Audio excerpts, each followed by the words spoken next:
since about junior or senior year of high school. So it's been about, over 5 years at this point. I started with the Chemex, which is a much larger system, a much thicker filter, and I believe a German method. Right now I'm using a Hario, which is better for single cup small servings, and has a bit of a thinner filter and is a Japanese method. I've been using the Hario for probably 2 years now. I think when I moved into my last apartment is when I purchased one. And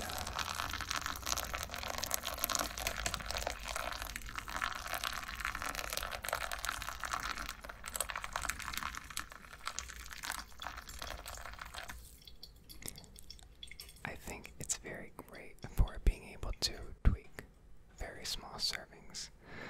So right there, after the bloom, which is meant to exfoliate the beans, which is why you wait so long, you want to wait for the oily air bubbles to stop forming.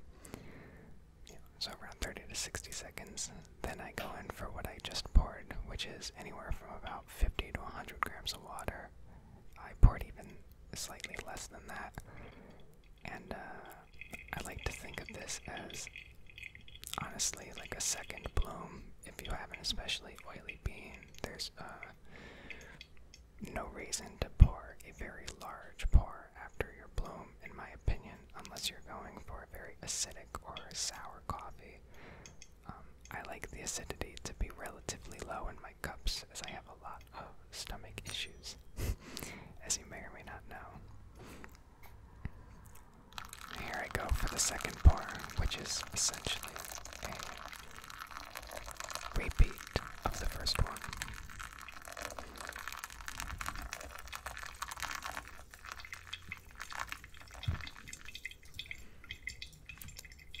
I poured this one slightly greater in volume compared to the last one, and I shook it here. I have quite a finely ground bean. I don't actually have access to my bean grinder, so I had to have them grind them for me at the local store. As a result, it is not as fresh as it normally would be. The bloom would have been a bit better, for example, but the real issue is that this grind definitely ended up being a bit too fine for the Hario. You want a pretty coarse bean for pour-over methods in general, and the Hario should be pretty coarse in my opinion. On a Brew plastic style grinder, it would be around a 3 to 4 setting. Out of whatever it goes to, 8 or 10.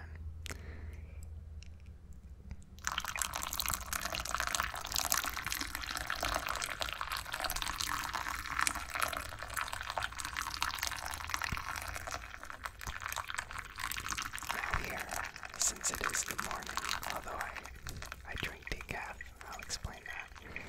I go in for quite a large, sustained pour here to try to draw out a lot of the flavor and the boldness in the roast. I prefer as light a roast as possible. As you know, a light roast is highest in caffeine, although I drink decaf, so it also makes it hard to get any light roasts. But in my opinion, light roast just brings out the most diversity in flavor. It's the real, artisan, flavor, but it's definitely, got the most diversity. So, I love it. And I love sampling beans grown from around the world. Central South America, Africa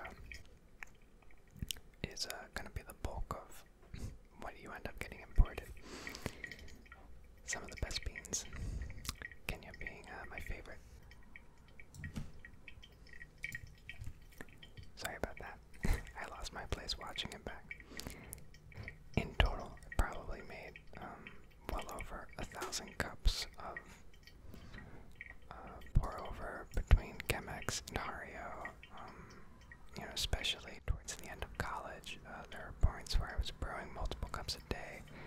Right now, after having just moved into another apartment with my partner, I am again brewing multiple cups a day. So you add that up over the last couple of weeks, and I've already brewed,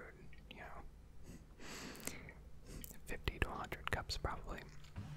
Especially being decaf, I can kind of drink them whenever, so long as I just watch it with the acidity. And you can see here, it is quite clogged at this point. We are hitting, the 6-minute mark, which is quite a long brew. A lot of stuff you'll read or hear online points towards like a 4 to 6 minute mark for roast in general, but especially medium roast. And the only reason mine come out to be a bit longer is I like to let them drain fully. When you're working with finer grinds, waiting the extra bit to let the beans dry out and I guess breathe again from a non-scientific standpoint leads to the best flavors being drawn out during that exfoliation process, the blooming. The way I worked this method is it was kind of a series of blooms working up towards a large sustained pour at a point in which the grind was hopefully ready to decompose some of its more flavorful components into the Hario and then into the mug. So that is essentially the idea of pour-over methods. Sure, there is a difference between Chemex, Hario, V60, the different methods, devised, from different cultures and ways that they're executed, but you can pretty much practice with anything. Eventually, you will be making real good cups of coffee so long as you experiment a bit. And there are a lot of variables to change. How fine your grind is, although you're going to want coarser no matter what the pour over you're doing, medium to pretty coarse. How long you brew it for, the temperature of the water, the actual movements of your pour, which, is argued whether or not, it makes that big a difference. I think you could be pretty sloppy with your pour, in my opinion. The best cups of coffee I ever had were from a buddy of mine who, in college, had to brew using, just bottled water that he threw in a regular electric kettle, no gooseneck. And, he just sort of plopped it in there, and, it came out great. If you know what you're doing, your coffee will come out great, and really the only way to know what you're doing is to practice it. So, if you're interested in pour-over, practice. Try to make, obviously you can't be, blowing through coffee, because it could get expensive, but, there are ways to get cheap coffee depending on where you live, and, if you could get your hands on, good coffee that is 10 to 15 bucks a pound, which could get pretty pricey in some of the more expensive states and areas. You could make up to 100 cups with that much, and that's quite a lot of practice, especially if you do it within 2, 3, 4 weeks. The very last thing I will mention is, since I guess I will extend this video showcasing something else, is your ratio of bean to water also matters, and in this pour I did use quite a ridiculous proportion, since I probably poured about 500 grams of water, which is quite a lot for only using about 10 grams of the grind. So that's like a 1 to 50 ratio. Don't really do that as a general rule of thumb, unless you're, again, working with a grind that is too fine and you find the filter clogged, or if you just really want to conserve, or for whatever reason that's your preference, a go-to ratio is anywhere from 1 to 15 to like 1 to 25. A lot of people sit around the 1 to 18 to 1 to 20 range for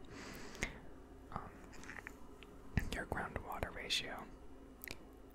Honestly though, like I showcased, since that cup of coffee actually came out pretty excellent for what it was there,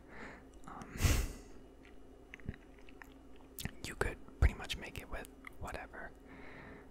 Just practice, and you know, over a lot of cups your palate will sort of drive the mental connections that you'll make to make a consistent, reproducible cup of coffee, since that is absolutely the goal, is for your coffee to not only taste good but to be reproducible.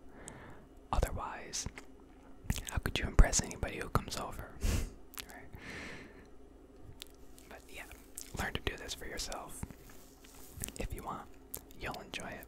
It's a great way to drink your coffee, and honestly, it's much cheaper than purchasing coffee, and much cheaper than consuming it through Keurig, because you're quite literally grinding beans and using 100% of that with no added cost or anything of the sort, since you're using tap or filtered water in a gooseneck kettle, and filters are literally dirt cheap.